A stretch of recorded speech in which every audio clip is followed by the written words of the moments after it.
السلام علیکم ورحمت الله. قدرمن لیدونکو یوې خورکۍ راته زنګونه کول چې زما ماشومان وږي دي او نهاره دي، هیڅ نه لرو. د خدای لپاره وایي راشئ د موږ حال وګورئ.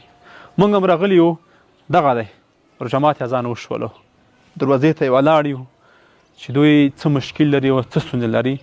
راځئ موږ سره دا ویډیو تر اخره پورې وګورئ. دا زموږ یوه دردمنه خور وه، ډېر فریادونه یې راته وکړل په موبایل کې، بالاخره مجبور یې کړم چې ورته راغلمه.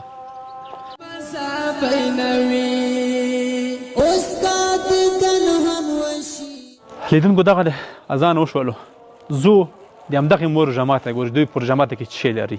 د موږ او تاسې ورور جماعت خو رقم شیان نه ډک وي، خو د دغې مور جماعت ته ګورئ چې دوی څه لري. راغلو کوټې ته داخل راغلو. د مور جماعت ته تاسې وګورئ، مور یوازې وچه ډوډۍ ده او تروی دي. مورې څه لري جماعت کې پلانور؟ وروره هېڅ نه لرو، بس دغه چې د تو ولیدلو پر ننوتې، بس دا رژموتې لرو.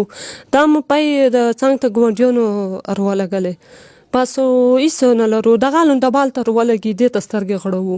کروی نه لګي؟ بیا کروی نه لګي، دغسې نه وسو. بچیانې چې ناوره شي بیا چېرته نه غوړي مورې؟ دغه مړی غوړي، بس د څنګ ته ګاونډیان چې څه دي دا مې ټولو دغه د رژموت د مو وایي چې ټوله کلي مې په وړو سر غوښتي وي. خپله ننوځه پټی کې هر څه وه، کور څټ مخ وړوه، که زره شاید پیدا کو بس زه شرم به در کوم، هېڅ نه لرو، بس مجبوری بس نیولی وو. ښه مورې پرشمې یې شی وي؟ پرشمې یې چې نه وي، شین چای وي، ټکاله وي، بس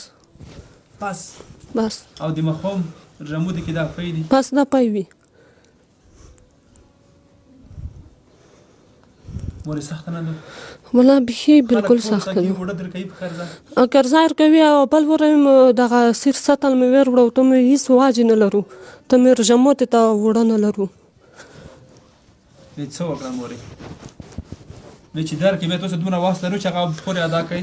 نه والله هغه وایي خپله میخ پاته وتشته، ښه وایي چې بخشخش مې دي، ته څه غربون یې.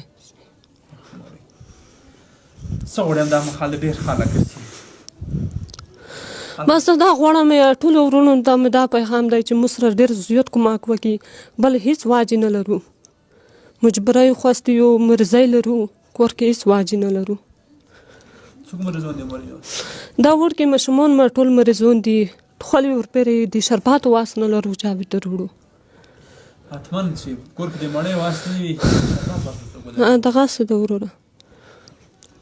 ښه مورې بس دا رمضان میاشتو موږ ټولو ورونو ته تو سره تو ته ټولو ورونو ته دغه د وکوو چې موږ سره څوک کومک وکړي، زړه د خلوصه کومک سره وکړي.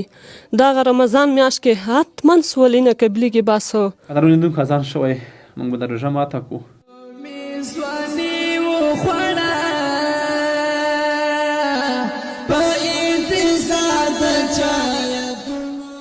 زموږ تاسې دسترخوانونه خو د رنګ شیان نه ډک وي، رخابزه پکې وي، رقم ته ترکاري پکې وي، رندبلې پکې وي. خو نن مې زما یوه بیچاره مور چې ما ته ډېر سختې خبرې وکړې، د دې درد زه مجبوره کړم، د دې خبرو زه مجبوره کړم چې تر دغه ځایه راغلم.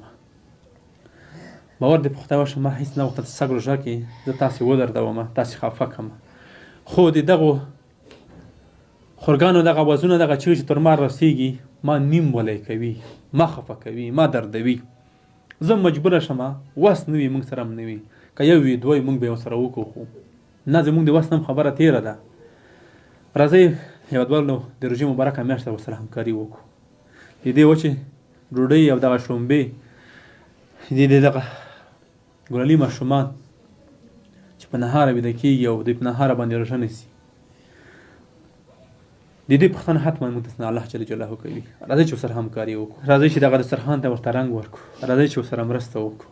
د روژې مبارکې میاشتې 8-9 ورځې پاتې دي، دغه چانس بیا په لاس نه راځي، 1 روپۍ په 1 باندې بدلېږي. راځئ چې ورسره مرسته وکړو، دسترخوان یې ورته رنګین کړو. شاید د ټوله روژه کې هم داسې څه نه وي خوړلي چې د دوی دغه ارمان پرې پوره شوی وي. راځئ چې دا ټول 9 ورځو کې دغه ارمان یې ورته پوره کړو، دسترخوان یې ورته رنګین کړو، یو څه د دوی هیلې ور پوره کړو. لیدونکو دا خپرونه په دې هیله پای ته رسوم چې بل ځل راځو دوی سره همکاري وکړو او دوی خوشحاله وګورو، دغه دسترخوان ورته رنګین کړو. ستاسو د مرستو په هیله تر بیا ښې چارې کوم بینوي خار لار اغا